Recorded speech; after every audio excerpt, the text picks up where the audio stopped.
En 2010, je fais partie du Richard II que monte Jean-Baptiste Sastre et je joue Richard II. Dans la lignée, ou pas du tout d'ailleurs, dans la lignée de Jean Vilar. C'est un spectacle qui est très tranchant. J'ai échoué à vous réconcilier, c'est donc au jugement de Dieu de désigner le vainqueur. Marshal, que vos officiers s'apprêtent à appeler au combat. Nous n'avons pas eu le temps de travailler énormément le spectacle. C'est une distribution qui est assez hybride, des acteurs venant d'horizons très très différents. Un des acteurs principaux a été remplacé dans les derniers jours de répétition. Donc autant dire que le spectacle est immensément fragile. Le texte est une nouvelle traduction de Frédéric Boyer qui est absolument sublime, qui en fait un grand poème théâtral, plus presque qu'une action dramatique. Mais Richard II n'est pas tant du côté de l'action que du côté du poème et de la méditation. Mais le public ne l'entend pas tout à fait ainsi, une partie du public.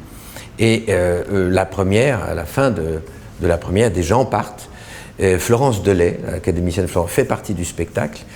Et je me souviens que j'avais une entrée qui se passait sous les gradins. Et donc j'attendais sous les gradins, par où passent tous ceux qui veulent s'en aller. Et donc c'était le Châtelet à 6 h du soir. Les gens partaient. Moi j'étais caparaçonné dans une énorme robe de roi très lourde qui était faite en limaille de fer. Et Florence Delay essaie de ramener les gens, de leur faire honte. Regardez, elle dit, vous insultez le roi, qui était là, moi j'étais déjà désespéré de toute façon. Et c'était très drôle cette façon. On avait l'impression de faire la manche au Châtelet avec les gens qui passent et qui ne faisaient même plus attention à nous. Et puis à la fin, je me souviens très bien, en saluant, tant bien que mal, je sentais le regard d'un homme sur moi et qui attendait que je le regarde. Et au bout d'un moment, je l'ai quand même regardé, et là, j'ai vu des yeux injectés de haine et quelqu'un faire ouh, ouh, ouh, me huer avec une envie meurtrière. J'ai vraiment ressenti ça comme une exécution. Je me suis senti vraiment une envie je pense qu'il aurait été plus près, il m'aurait frappé.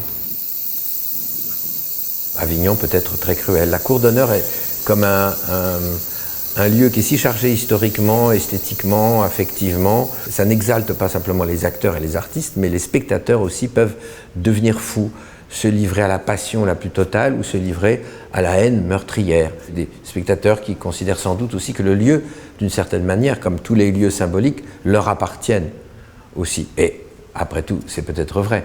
Et donc, les premières notamment, après, ça se calme généralement. Les jours d'après, on a pu jouer Richard II à peu près normalement, mais surtout quand on joue une pièce aussi symbolique, parce que c'est Jean Vilar qui est là. Quelqu'un d'ailleurs m'avait demandé après, vous n'avez pas honte de succéder ainsi dans ce spectacle à Jean Vilar? Et Frédéric Boyer lui avait répondu très vertement d'ailleurs, et très bien.